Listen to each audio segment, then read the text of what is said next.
What's up, guys? It's Drifts and Lifts here. Alright, so I had a bunch of leftover footage from the Villain Sportsland event. So if you guys haven't seen that video, go check it out. It's the most recent video I posted. Epic video. Tons of crazy drift footage in that, so definitely check it out. Yeah, so, you know, that video was pretty long, about 25 minutes, and I had a bunch of leftover footage from that. So one of the things that I'm going to be showing you today is the night footage. We got a bunch of drifting done during the night time, and the cool thing about that event was you could actually drift until 10 o'clock. So we actually got a bunch of runs during the nighttime, and they're pretty cool. So I'm going to show you guys that after. So this video I'm about to show you right here, this is Jake going too hard at the wall. I see this a lot with people, like when you're drifting.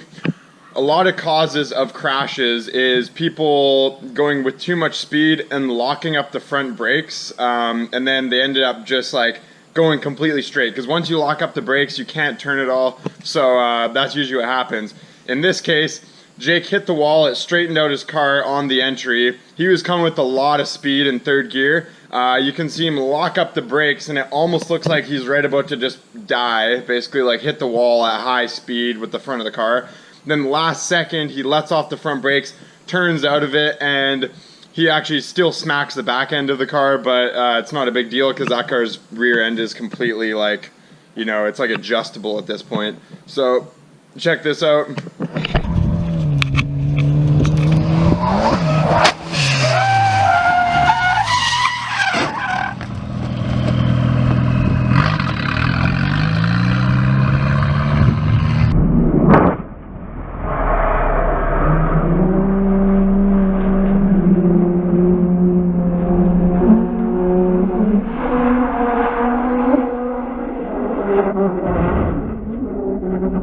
So as you guys can see, that was pretty gnarly. He came way too hot on that entry and smacked the wall pretty hard.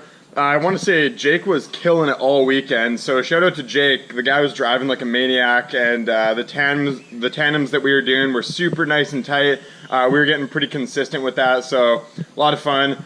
Good job, Jake, you're killing it out there. But yeah, so as you can see, he was about to die and hit the wall, but he let off the brakes and managed to turn out of it. At that event, I saw about, I don't know, 4 or 5 people do that, but unfortunately a couple people didn't let off their brakes and turn out of it, and they just went straight into that wall. And that wall does not treat cars very nicely. It's pretty solid, as you can see.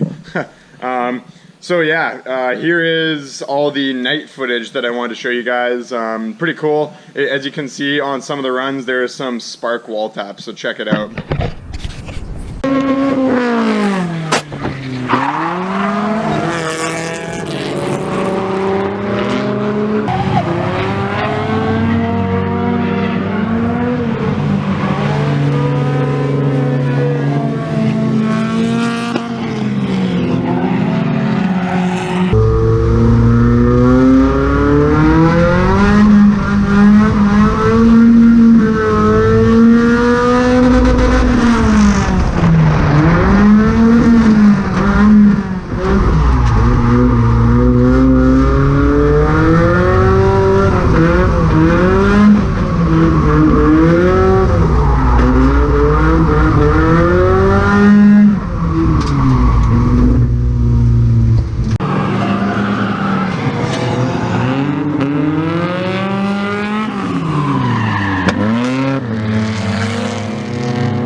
there you go, guys. So I didn't get a whole lot of footage of the night, but that's basically what you got there.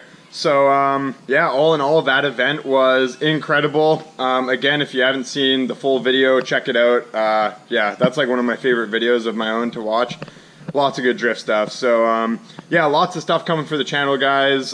Things have been a little bit slow recently. I've been working on my truck a lot. You can see it way over there somewhere.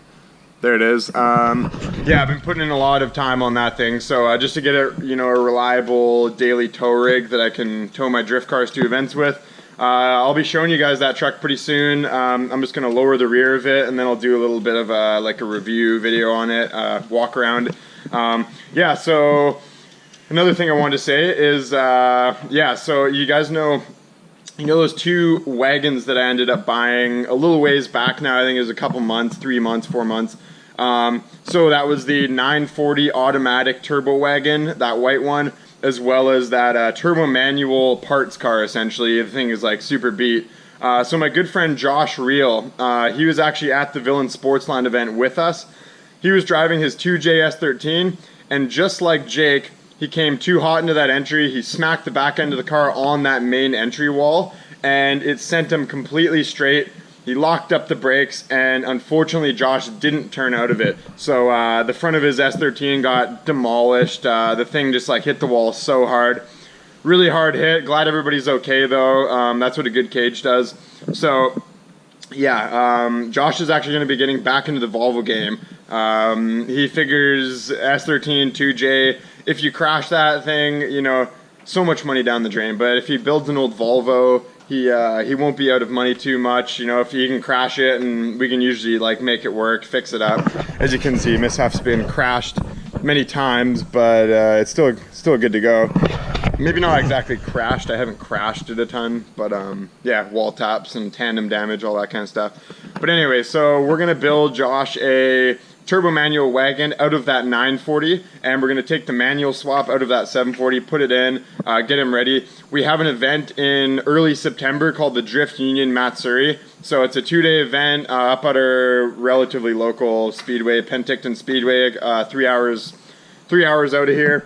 And we got me, Jake, and Josh so far as Volvos are going. So we got to whip that up to, for Josh before that event, so he can have something to drive for that event. That shouldn't be too hard though. LH 2.4 manual swap, and your basic drift mods like a welded diff and cut springs and some modded knuckles. So yeah, that'll be all good. Unfortunately, I'm gonna have to put making another A tractor, put that on hold. Yeah, just not enough time and stuff going on right now, and you know, I could use a little bit of money, and Josh gave me, you know, fair dollar for those two wagons, so we'll call her there. Still lots of drifts to do, so you know, it almost feels like winter's coming around already. Like before you know it, the end of summer's gonna be there, and then I'll probably buy another beater 740 and go do crazy winter drift things, and yeah, so it's a never-ending cycle. Let me know in the comment what you guys want to see from the channel. It's always good to have, you know, recommendations of what you want to see. Kind of keeps my brain going, keeps me, you know, piecing together things to do. So yeah, Goldie's on the back burner. I'll get to this car soon, I hope, because yeah, this would be actually a good little car to drive around in the winter. The only problem is I need a good transmission for it, because this motor setup that you guys see makes more power than this transmission can handle. So yeah, time and money, that's all it is. If you guys want to support the money aspect of that, make sure to check out the Drifts and Lifts store. The link to the store is in the description of this video. You can get your Volvo Drift beer shirts and hoodies and all that kind of stuff. If you haven't seen the Volvo Drift beer, check it out. It's really awesome. We got Volvo Drift Pilsner, Lager, Ale, and Stout. So there's 4 different flavors to choose from, all different cars. Check it out. Yeah, so that's basically a wrap up of the video, guys. Yeah, I'm gonna spend the rest of this day working on my truck, and I'm gonna lower the rear end of it and make it look a little better and blah blah blah. So always stuff to do. Anyways, guys, like and subscribe for moldy ass Volvos. Peace out.